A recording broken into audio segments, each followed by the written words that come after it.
te contar. Os olhos já não podem ver coisas que só o coração pode entender. Fundamental é mesmo o amor, é impossível ser feliz sozinho. Olá, estamos começando mais um programa Essencial com você. E olha, eu quero começar mostrando para vocês de Acari, Currais Novos, de qualquer lugar que esteja nos vendo, que você pode rever nossos programas, nossas entrevistas, nossos quadros no canal do YouTube, no Programa Essencial. Você coloca lá, Programa Essencial CN, e você vai abrir a página do programa e lá você vê os vídeos, vai na playlist, você já encontra eles direitinho, classificados, só entrevistas, só quadros, pelos temas dos quadros. E aí você pode rever o que você quiser das temporadas do Enneagrama, principalmente desta temporada de 2019, ok? Vai lá, conhece o nosso canal, Programa Essencial CN, no YouTube. E vamos começar com a frase da semana, gente. Olha só o que eu trouxe para vocês. Até você se tornar como dirigir sua vida e você vai chamá-lo de destino. Quantas pessoas não atribuem ao destino tudo o que acontece na sua vida? Mas nós sabemos que nós somos 100% responsável pela nossa vida e pelas nossas escolhas. E hoje o tema do programa é Enneagrama, mapa milenar de autoconhecimento. E vamos para as perguntas dos telespectadores. É com você, Fatinha. A pergunta de hoje é: o que é Enneagrama? Muito obrigada, Fátima Garcia, trabalha na 95 FM. Obrigada, Fatinha, pela participação. E vamos lá, né? O que é Enneagrama? Enneagrama vem, a palavra, etimologicamente, significa, é uma palavra grega, eneia, quer dizer 9, e grama quer dizer gráfico ou figura geométrica. Então, Enneagrama é uma figura, é um gráfico. Vocês estão vendo que nesse gráfico aí existem 3 figuras geométricas. Nós vamos mostrar um outro gráfico que dá para diferenciar um pouquinho. Vocês veem aí o círculo, que é a primeira figura geométrica. Você vê um triângulo e dentro, aliás, sobre o triângulo, você vê uma hexade. Que figuras são essas e de onde elas vieram? Primeiro, o Enneagrama existe há mais de 2.500 anos, gente. Aliás, há mais de 4.000 anos. Mas foi por volta de 2.500 anos atrás, em Alexandria, que ele apareceu pela primeira vez. Alexandre, imperador na Macedônia, tinha um sonho de reunir todos os sábios da época, que naquela época era a época de Platão, de Aristóteles, de Sócrates, e ele tinha um sonho de reunir sabedorias, todos aqueles sábios e filósofos daquele tempo, e um grande encontro. Daí, a Macedônia era o maior dos impérios daquela época, reunia várias civilizações. Quem gosta de história conhece. E daí ele criou Alexandria e lá ele fez o primeiro grande encontro dessa sabedoria. Foi assim um caldeirão de saberes vindos de todas as partes da Macedônia. E entre eles estavam os pais da matemática, estavam as tradições religiosas, cristianismo, judaísmo, islamismo, representantes do Egito, da Suméria, enfim, de todas essas civilizações que são o berço do nosso conhecimento, da nossa filosofia, psicologia, das nossas ciências até hoje. Foi aí que o Enneagrama apareceu pela primeira vez. Quando ele apareceu como um mapa cosmológico. Então, era um mapa que explicava o universo. Volta aí a figura. Pronto, nesse mapa, ele estava com os números, né? E tem até uma pergunta de uma psicóloga, deixa eu ver aqui no meu, hoje à tarde, que é pertinente de responder agora. Rita, psicóloga, obrigada, Rita. Ela perguntou assim: por que a classificação do perfil da personalidade é realizado através de números? Então, vamos lá. O Enneagrama, ele tem, primeiro, figura geométrica e os 9 números que vocês vão entender depois. As figuras geométricas significam, o círculo quer dizer uno, a lei do 1. Essas 3 leis, a lei do 1, a lei do triângulo e a lei da hexade, elas foram criadas lá na matemática da antiguidade, onde a matemática era sagrada e explicava todos os fenômenos da natureza e do universo naquela época. Então, o círculo significa a lei 1, a lei do uno. O que é que isso quer dizer? Que todos nós, seres humanos, somos um. Nós viemos de uma unidade, de uma fonte de amor, de uma fonte divina. Nós somos essência. Então, nós viemos de uma fonte espiritual. Nós não somos seres humanos, nós somos seres espirituais no corpo humano, segundo a teoria do Eneagrama, tá? Então, essa é a lei do 1, hoje conhecida como holística, que é o todo, significa o todo, e naquela época era lei da unidade, lei do uno, ok?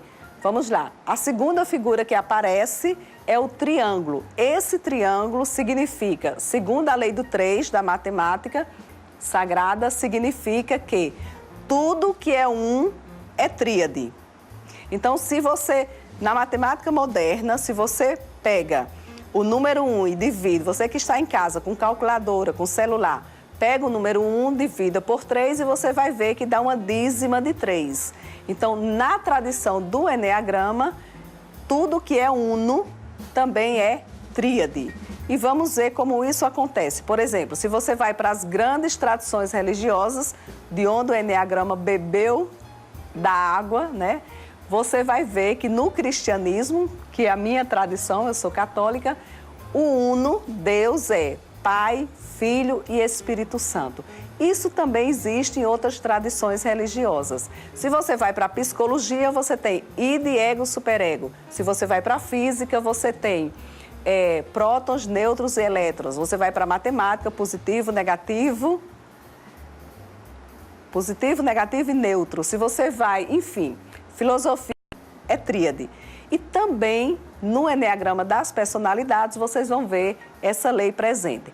A terceira lei do Eneagrama cosmológico, que apareceu a primeira vez em Alexandria, é a lei da hexade. O que é que ela significa? Hexade, na verdade, é uma figura de 6 pontas,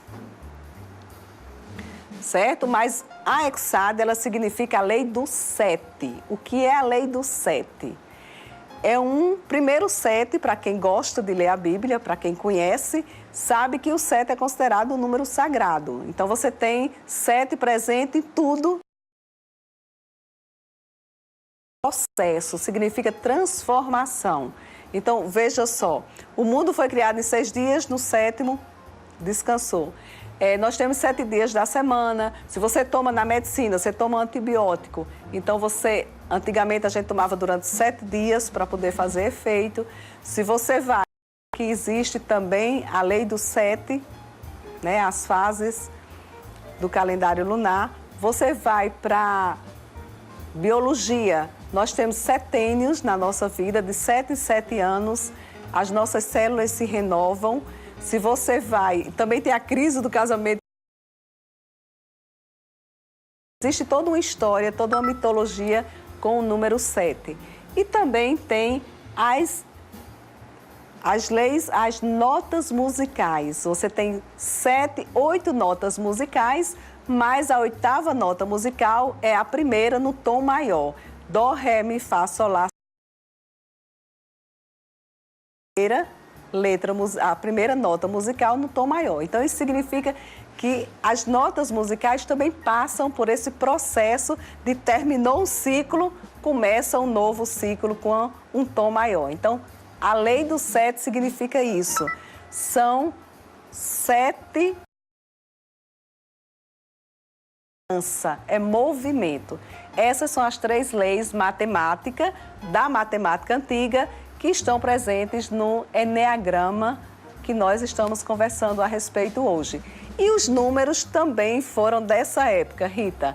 Esses números 1, 2, 3, 4, 5, 6, 7, 8, 9 também são dessa época. Tem outra curiosidade, gente. Vejam que os números 9, 6 e 3, eles estão no triângulo central, né? 3 mais 3 dá 6, mais 3 dá 9. Eles estão no triângulo central. Os outros números estão na hexádia. Aí eu vou pedir a vocês para fazer uma outra continha, que é uma curiosidade. Pegue o número 7, pegue o número 1 e divida por 7. Quem está com a calculadora, faça isso. Pega o número 1 e divida por 7. O que é que vai acontecer? Traz esses números na sequência que aparece na hexádia. Então, você vai ver 0,1, 4, 2, 8, 5, 7 e começa novamente e se repete. Então, isso são curiosidades do Eneagrama. Isso já existia há mais de 2000 anos atrás, quando ele foi visto pela primeira vez em Alexandria, e não se sabe a origem do Eneagrama, mas se acredita que ele não foi criado, que ele foi descoberto, ok? Isso aí, é esse mapa que traz essas 3 leis da antiguidade e é um mapa que explica tanto a essência, que é a espiritualidade, né? Acreditamos que somos seres espirituais em corpo humano, que é o que temos de melhor, vocês vão entender mais um pouco sobre isso, e a personalidade que nós construímos como ser humano. Nós nascemos essência divina, imagem e semelhança de Deus e construímos, a partir da infância, a partir da concepção, uma personalidade que protege a nossa essência. Mas, na verdade, nós nascemos com características de todas as 9 personalidades. Então, nós temos em potencial todas as 9 personalidades. Eu costumo até brincar dizendo assim, imagine que o Eneagrama é um quarto, com uma casa com 9 quartos. E quando a gente nasce, a gente 9 quartos. Nós temos potencialmente características das 9 personalidades. Mas aí com os traumas da infância, com as relações que vão trazendo sensações dolorosas, a gente vai interpretando essas sensações dolorosas e vai se acomodando no quartinho só e desenvolvendo o comportamento de uma personalidade e terminamos esquecendo que somos o todo e que temos características das demais também, ok? Então é por aí, vamos para outra pergunta. Oi Maura, boa noite, aqui é Rony e eu gostaria de saber quais são os benefícios do Eneagrama. Essa é rapidinho, a primeira é que foi a mais demorada. Os benefícios do Eneagrama, quais são, gente? Muitos. Vocês vão ver hoje numa parte do programa, depois do segundo break, 2 pessoas que usam o Eneagrama na sua vida, conheceram, continuam fazendo uso e eles vão falar melhor do que eu dos benefícios. Mas o que eu posso dizer, Rony, é que você é melhor, porque aí você se conhece, conhece as suas características, as suas habilidades, os seus dons e aí você escolhe o que fazer com isso, tá? Então você sai daquela inconsciência que a gente fica chamando de destino e você começa a fazer escolhas conscientes. Esse movimento faz você se aproximar da sua essência e aí você termina cultivando o melhor que existe em você. Muito obrigada pela participação, tá? E como funciona a gente vai vendo durante o programa. Próxima pergunta.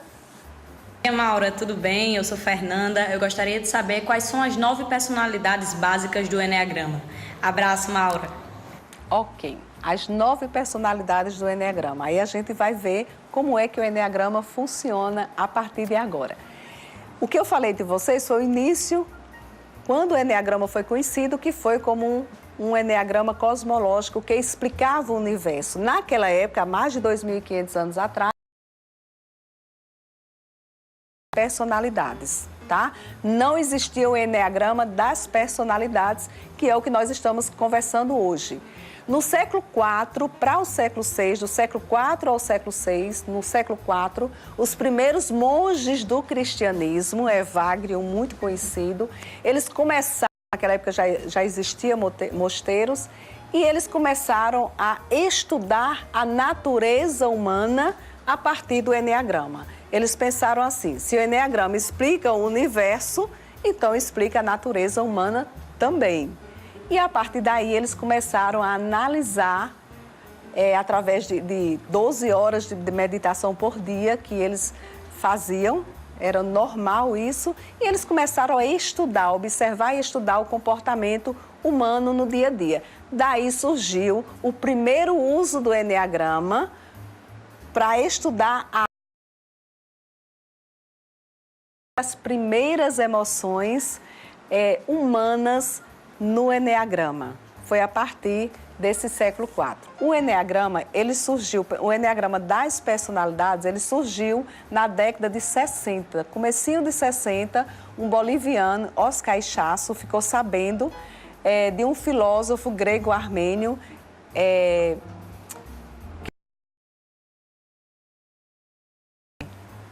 então esse Gurdjieff, que é conhecido, foi ele que trouxe o eneagrama para o Ocidente, e esse boliviano, Oscar Ichaço, ficou sabendo dessa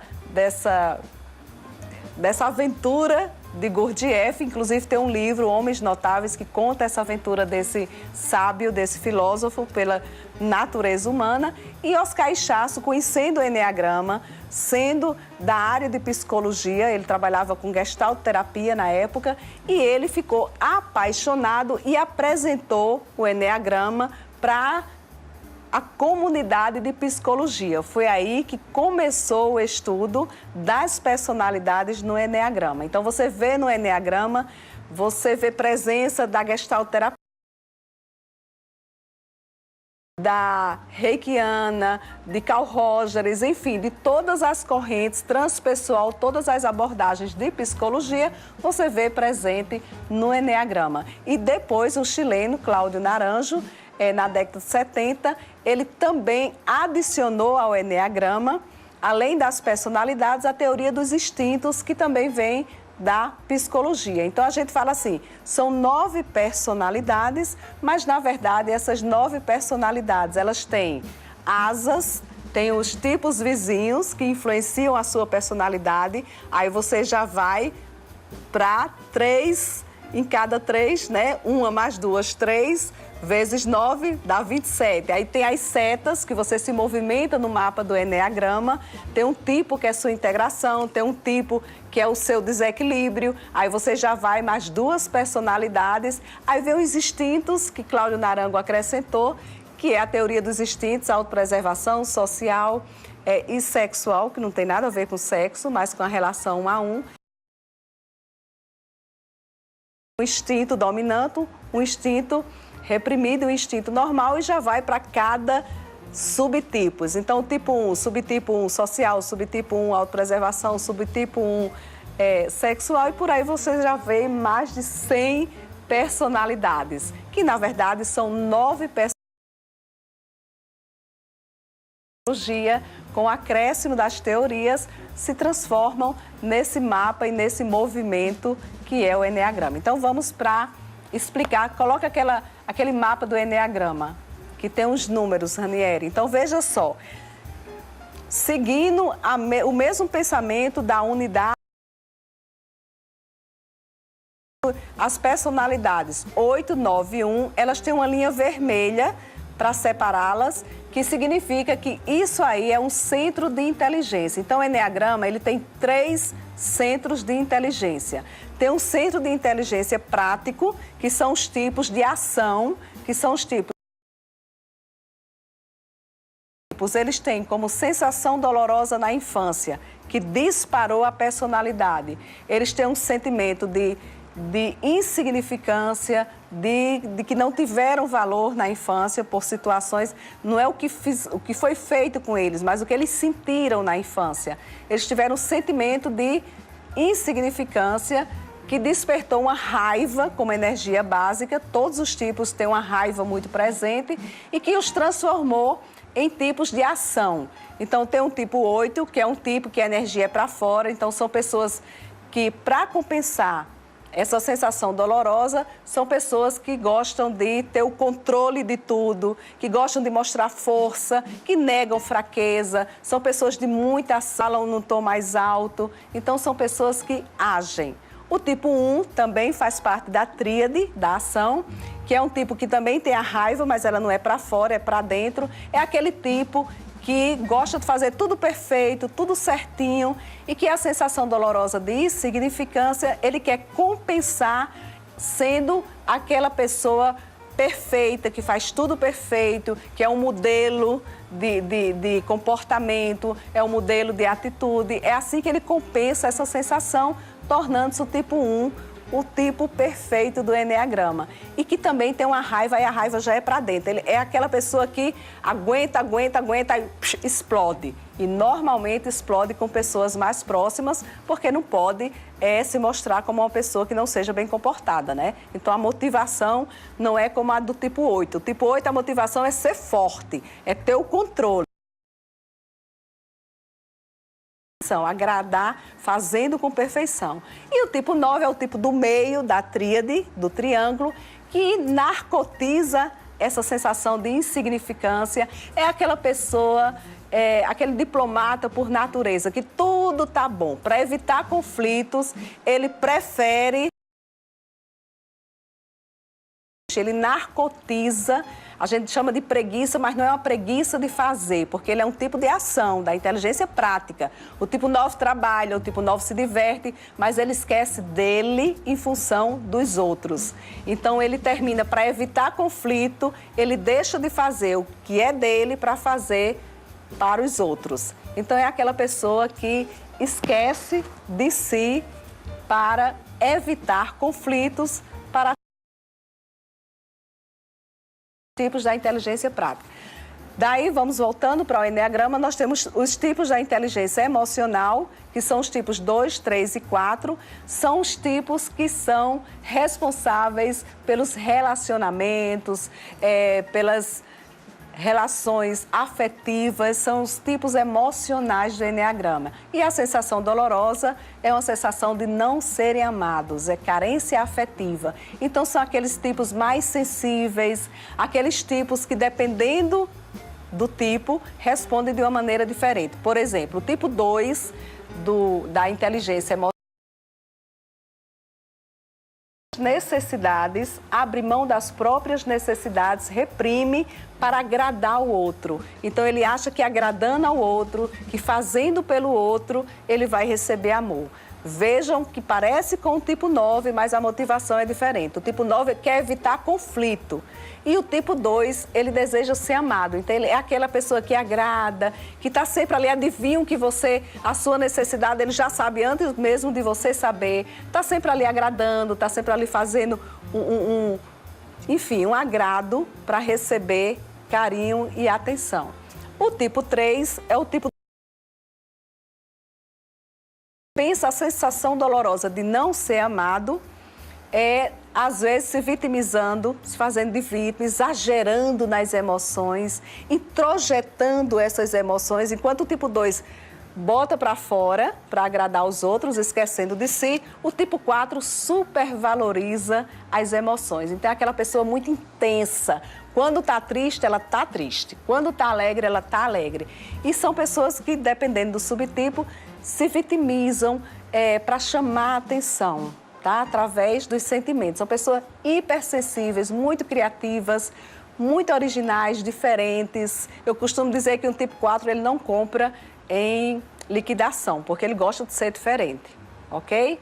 Esse é o tipo 4, a energia é para dentro, introjeta as emoções. E o tipo 3, que é o tipo do meio, ele é o tipo que neutraliza as emoções. Sempre tem um que é para fora, um para dentro e outro que a energia é neutra. O tipo 3, a energia emocional é neutra, é uma pessoa que parece não ter vaidade, sabe? Aquela vaidade, não a vaidade somente de aparecer, mas de fazer algo, de ter resultado, de mostrar resultados para ser aplaudido, para ser elogiado. Então, é uma pessoa que faz tudo para ser elogiado, para aparecer, mas através da ação, tá? Do foco, visão, gosta de aparecer, mas gosta de mostrar servir-se de ser o primeiro em tudo. Segundo lugar para o tipo 3 é o último lugar. Ele gosta de estar à frente de tudo, de ser sucesso em tudo que faz. E tudo que faz, faz com eficiência.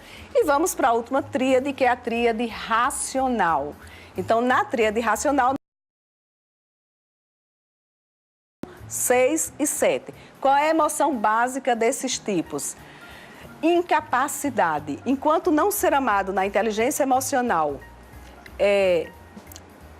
nós temos aí o medo e a sensação de incapacidade. Na inteligência prática, nós temos a raiva e a sensação de insignificância. Na inteligência emocional, nós temos a ansiedade e a sensação de não ser amado. E na temos o medo muito presente e a sensação de incapacidade. Eu nunca estou satisfeito. Vamos ver como é que cada tipo compensa isso na personalidade. O tipo 5 é aquele que coloca a energia para fora. São aquelas pessoas muito racionais que parecem não ter sentimento, mas têm dificuldade de mostrar esse sentimento, de se relacionar afetivamente. Então, o tipo 5, ele é o mais racional de todos os tipos. É aquela pessoa que pensa, que analisa, que gosta de entender, que gosta de compreender o que está por trás das coisas. Então, ele acha que compreendendo, sabendo, sempre quanto mais saber, melhor, ele vai compensar essa sensação de incapacidade. Ele nunca está satisfeito, está sempre querendo saber mais, mas foge dos relacionamentos, não dos relacionamentos, ele se relaciona, mas tem dificuldade de interagir, mostrar emoções, ok? O tipo 6 é o do meio, eu deixo por último, e o tipo 7 é o macaco do eneagrama, né? Cada tipo tem um animal e o tipo 7 é o macaco, quer dizer, que representa. O tipo 7 é o mais engraçado, é o mais extrovertido e ele pensando coisas prazerosas. Então, é aquele tipo que nunca está satisfeito, está sempre pensando em como pode se dar bem. Tipo, ele adora festas, ele adora viagens, ele adora se divertir. Então, ele tira férias, já está pensando nas próximas férias. Ele está numa festa, ele nunca tem só uma festa para ir. Normalmente, ele tem mais de uma. Ele está numa, já está pensando o que está acontecendo na outra. Se der, ele já sai dessa, já vai para outra. É um tipo muito alegre, muito parecido com o tipo 3, porque gosta de aparecer, gosta de se mostrar, mas gosta de fazer isso com alegria. Chama a atenção pela alegria, pelo jeito descontraído. Tá bom, é aquela pessoa que tudo para ele tá bom, sempre tem uma piada, sempre tem algo engraçado para contar. E o tipo 6 é o tipo do meio, né? Onde a energia racional é bloqueada e é o tipo que sente mais medo dos 3. Tem medo de tudo. E ele compensa essa sensação errada. Então é aquele tipo que pensa, eu vou para a praia, e se chover? E se faltar biquíni? Aí leva uma coleção, né? E se chover, aí leva o guarda-chuva. E se eu passar mal, aí leva o remédio. É aquele tipo que sempre tem um plano A, B, C e D, porque vai que ele está sempre projetando que é muito grande. Então, tá aí as 3 inteligências ou energias práticas do eneagrama, a inteligência racional, a inteligência emocional e a inteligência prática, que significa que nós, seres humanos, nós somos pensamento, sentimento e emoção. Então, temos que cuidar muito dos pensamentos e sentimentos nos fazem agir e viram hábitos que podem nos prejudicar, ok? Então, vamos lá, próxima pergunta. Boa noite, Maura. Tudo bem? Quem fala aqui é o vendedor Franklin, da HS Móveis. Gostaria de saber o... Ok, muito obrigada pela participação, mas tem uma pergunta também de Margot que parece com a sua. Deixa eu mostrar para a gente juntar as duas. Oi, Tia Tudo Essencial. Bom, eu gostaria de saber, quando a gente estuda o eneagrama, começa a se conhecer no eneagrama, e depois desse momento com você... Antes, deixa eu responder só mais uma perguntinha que chegou, que diz assim, eneagrama tem ligação com religião ou religiosidade? Não, eneagrama não tem nenhuma ligação com nenhuma religião, apesar de ter bebido, como eu disse inicialmente, de grandes tradições religiosas, mas o que eneagrama tem é a espiritualidade no sentido da essência, da consciência de que nós somos seres espirituais, que nós vimos de uma divindade e que construímos a nossa personalidade como seres humanos e precisamos voltar a essa fonte de amor, que é o nosso ser divino, para mim que acredito que é Deus. Ok? Nós estamos aqui com Raíssa Pereira, que é arquiteta, empresária, fez o curso de Enneagrama, né? Isso. Comigo, né, Raíssa? Primeira, segunda etapa. E estou também com Paulo Viterbo, que também fez só a primeira etapa do curso, mas conheceu o Enneagrama na clínica. Eu fiz o convite para que eu precisava, na verdade, na minha formação, eu precisava de pessoas para exercitar na clínica, que eu queria trabalhar também terapeuticamente. E fiz o convite para Paulo, ele aceitou, né, ser minha cobaia no início, mas aí gostou, eu terminei o período da formação, concluí a formação, ele gostou e voltou novamente à clínica para dar continuidade e fez a primeira etapa, está aguardando para fazer a segunda. Ok? Isso. Então vamos começar agora com você, Raíssa. Vamos lá. Você que conheceu o Enneagrama no curso. Isso. Né? Na primeira etapa, na segunda etapa. Primeiro, conta pra gente qual é o seu tipo de personalidade no Enneagrama e como é ser o seu tipo. Boa noite a todos. O meu tipo é o número 4. O tipo 4 é aquele bem chorão, bem sentimental, que tudo, aquela melancolia muito forte. Se você disser, Raíssa, você tá feia, pronto. Aquilo ali já remói, já sente muito, e é aquela coisa bem sentimental mesmo. Agora você, Paulo, você é um tipo da inteligência prática, não é um tipo da inteligência emocional, apesar da sua essência estar lá na inteligência emocional. Como é para você, primeiro, qual o seu tipo no Enneagrama e como é ser esse tipo? Meu tipo, Mauro, é o 8. Ser 8 é ter muita energia, é ser muito forte, é não demonstrar ser fraco. Se você quer matar o número 8, diga que ele está doente, ele não aceita estar doente. Fraqueza? Fraqueza não existe para ele. Eu vim descobrir o porquê disso agora, depois dessas... né, do Enneagrama. Do Enneagrama. Porém, tem um lado emocional forte, muito forte. Isso no Enneagrama. E que só procura...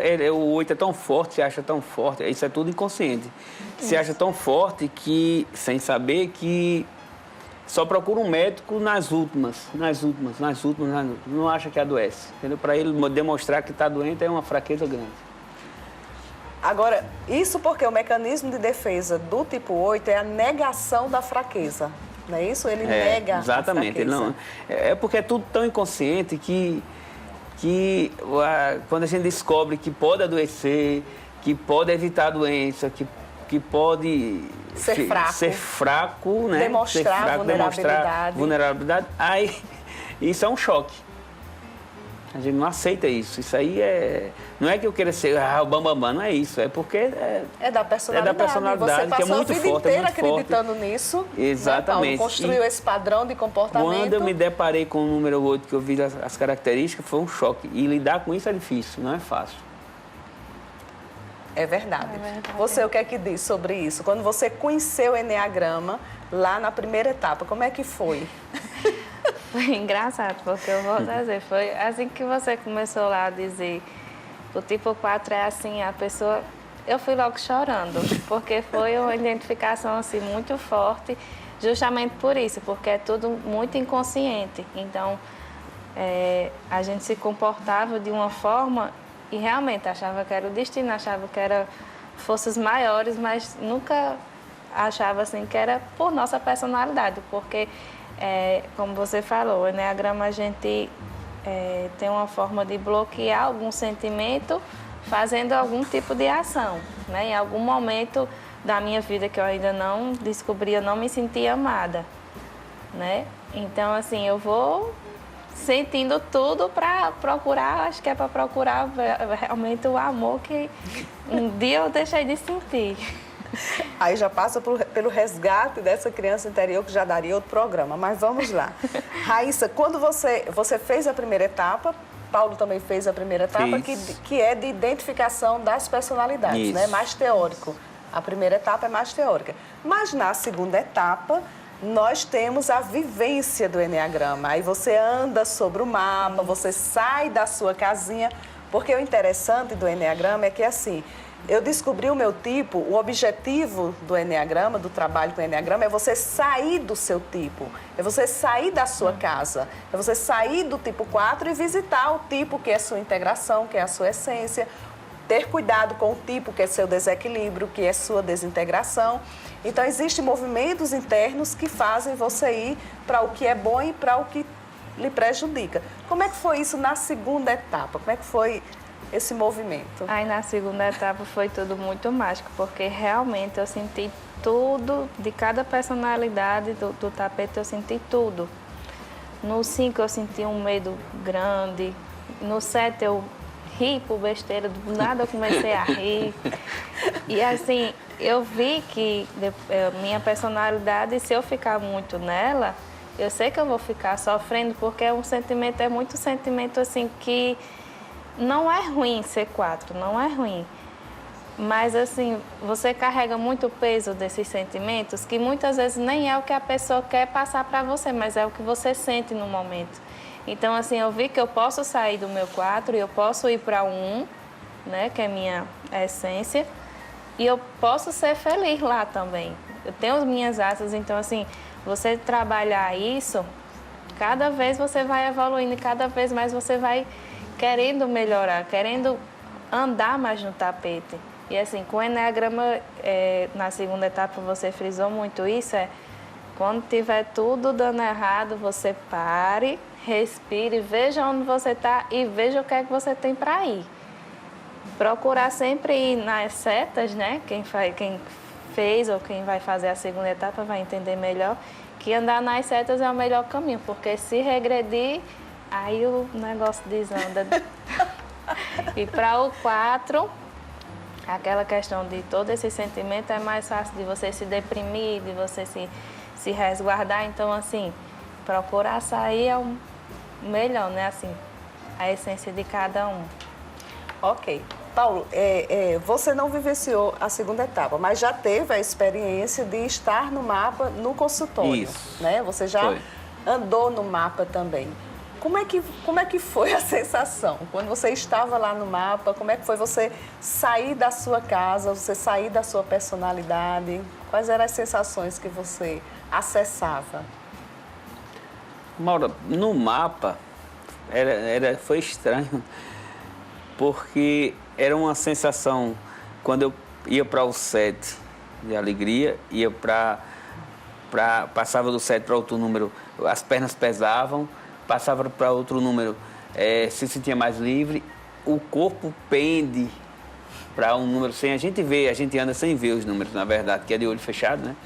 Foi interessante, foi bastante interessante. Eu quando ouvi falar no mapa, eu dei risada. Isso é uma palhaçada. Isso é fuleiragem. Só que quando a gente vivencia é muito diferente, é muito impressionante. Teve uma vez que eu fui ao mapa de novo, não andei, não saí do lugar, não consegui, travei legal. Já fui outra vez ao mapa, consegui andar livre, quer dizer, vai muito do como você está. Emocionalmente. Emocionalmente. Vai muito, é impressionante. E lidar com essa emoção é complicado, não é fácil. É isso que a gente luta todo dia, eu, número 8, lido todo dia, porque a mudança comportamental é muito difícil, não é fácil. Estou conseguindo muita coisa, mas vez por outra a gente regride, porque é da essência, é da personalidade, aliás. Então, é difícil, mas... A sua essência está lá no tipo 2, né? Como é que você sente essa essência em você? O tipo 2 é aquele tipo amoroso, é aquele tipo afetuoso, o tipo 8 já é durão, né? Ou você... No meu caso, você já se percebe na essência algumas vezes. Porque assim, eu sou amoroso, eu sou bruto. Mas assim, eu não sou de uma pessoa olhar pra mim, você tá feio hoje, eu ficar sentido. Pra mim não faz diferença se ela me acha feio ou bonito. Mas eu sou muito verdadeiro. Quando Isso, tipo eu 8, gosto de uma pessoa, eu gosto, acabou, eu defendo até o fim. E quando eu gosto de me comunicar com todo mundo, às vezes as pessoas até perguntam, por que você fala com aquela pessoa se ela não fala com vocês? Bom, se ela não fala, o problema dela, eu falo. Já é uma influência da Asa Já 7. é uma influência de outra, que eu não sabia o porquê. Por que eu falo com esse cabra sem vergonha se ele não me dá nem as horas? Porque se você tivesse só no 8, você não falava mesmo. Não quer De falar comigo, jeito problema mandava pra seu. Caixa Bozó e... Mas aí quando você pega outro, aí você E já... eu ficava sem entender isso, entendeu? Porque é que eu sou, às vezes, tão rude com as coisas e perdoo outras besteiras, entendeu? E por que, que eu sou tão amoroso? Eu gosto tanto de ajudar. Exato. Aí, para aceitar o 8, não foi fácil também, porque eu gosto muito do 7. Número 7, para mim, é perfeito. Eu podia ser 7. Eu podia ser o 7, eu queria ser o 7. Tudo eu pulava, eu quero ser o 7. Porque o 7 tem o lado do macaco, do feliz, do alegre. Eu sempre fui muito feliz, muito alegre, muito brincalhão. E não quero ser esse 8, não. Esse 8, eu não me vi o 8, porque esse 8 é chato, é bruto, é ignorante. E eu não me via assim, eu sou assim, mas não me via assim. Aí esse estudo está ajudando muita coisa. Ajuda bastante, é muito bom. E quando você está na sua essência no 2, como é o Paulo no 2? Na essência, a amorosidade com os filhos. No 2, como eu fui criado naquela questão de amar o próximo, de prestar atenção, de ajudar, então essa amorosidade que o 8 geralmente não tem, né? Eu já tinha, entendeu? Então a sua própria educação Então minha ajudou, própria educação ajudou a ter essa essência do 2, ajudar a ter o 2 por perto. Ativa. Entendeu? Então, muitas vezes eu não sabia, tem uma pessoa que às vezes eu procuro inconsciente porque ela é 2, mas é porque ela me ajuda, me relembra esses fatos entendeu? De amorosidade, de estar perto, de conversar. Ok, olha, eu falei demais durante o programa, falei demais de Enneagrama e ficou pouco tempo para conversar com vocês. Mas eu queria que você, Raíssa, vou pedir para vocês se despedirem, a gente já está no final do programa, infelizmente a gente passaria o programa todo. Acho que vou fazer outro só para conversar com vocês e com outras pessoas do Enneagrama. Raíssa, fala para a gente, assim, para encerrar, né? Muito obrigada por você ter aceito o convite e fala para a gente o que é que mudou na sua vida depois do Enneagrama. Eu acho que justamente essa questão de você, às vezes, estar em conflito, você, às vezes, está nas suas contraflechas, está regredindo, e você parar e dizer, não, eu tenho como sair daqui, eu tenho conhecimento suficiente sobre mim e sei quais ações eu posso tomar para sair. E sair. E quando você faz isso, pelo menos, eu me sinto outra pessoa. Aconteceu algumas coisas esse ano, bem pesadas, que aí eu parei, simplesmente parei, não queria mais, fiquei na minha personalidade mesmo, estava querendo, sem vontade nem para E se você sair. fica no 4, chega numa depressão rapidinho. Exatamente, que o defeito do 4 é justamente esse. Se entregar ao 4. Que chega a depressão. E aí, eu até comentei com você, eu disse, eu parei, eu disse, não, eu vou sair. E vou para o 1, que é a minha essência. Que é a minha essência. Inteligência prática. Eu vou me ocupar, vou fazer atividades, de Isso. preferência aquele que eu me identifique, que eu goste ou não, mas eu vou cumprir uma agenda sair. e vou agir, vou partir para a ação. E isso lhe faz bem. Demais. Que é porque caminhar na contraflecha para a sua essência. Se você vai Exatamente. para esse sentimento, fica aí, ou vai para o 2, para a sua sombra, para o seu desequilíbrio, Isso. aí você ia ficar azeda, chata e ia continuar nesse movimento. todo- Olha, gente, é por aí mesmo. Paulo, muito obrigada pelo convite, Eu por você ter agradeço o vindo, convite. né? E pode se despedir dizendo o que é que mudou. Não, primeiro, já que eu não dei no início, vou dar no final. Boa noite ao pessoal de casa. Mauro, está mudando, na verdade, não mudou, está mudando. A questão de eu querer resolver tudo no impulso, sabe? Já tentar resolver e não pensar uma melhor maneira de resolver. Isso aí está mudando. Eu pensar, ficar em casa, às vezes eu fico em casa calado, pensar, a mulher pensa até que eu estou chateado ou não quero falar nada, mas é porque eu aprendi a processar as coisas. A olhar para você, para o que está Ao invés de levar acontecendo. problema para casa, ficar processando, tirar esse tempo para pensar o que é que eu posso fazer, o que é que eu vou fazer. Eu já fico pensando no dia de amanhã, o que é que eu vou fazer. Isso aí eu não fazia, eu vivia hoje, amanhã se dane. Mas hoje em dia não, eu estou aprendendo a pensar no futuro, a ver como é que eu vou estar daqui a 5, 6 anos, eu não me preocupava com isso. Para mim era o dia, hoje é hoje, amanhã, se eu amanhecer vivo, está ótimo. Entendeu? Aí esse pensamento está mudando, não é assim do dia para a noite, mas está mudando bastante, ajudando bastante. Até um médico que eu estou procurando assim regularmente, me procurar. Isso aí já tem influência dos instintos. Olha, gente, nós ficamos por aqui e é isso que eu queria compartilhar com vocês. Pena que o tempo é tão pouco. Eu quero terminar com uma frase, colocar aí, Ranieri, muito obrigada. Beijo para todos vocês. Eu quero deixar essa frase de uma criança para vocês e olha o que diz. Vemos o mundo, aliás, não é da criança, essa aí é desse autor, vemos o mundo como nós somos, não como ele é, porque é o eu por trás dos olhos que realmente vê. Então, se vemos o mundo como nós somos, vamos nos conhecer, conhecer quem somos, para a gente ver que estamos vendo do nosso óculos e precisamos ver do ponto de vista do outro também. Beijos e até a próxima semana. Vou te contar, os olhos já não podem ver coisas que só o coração pode entender.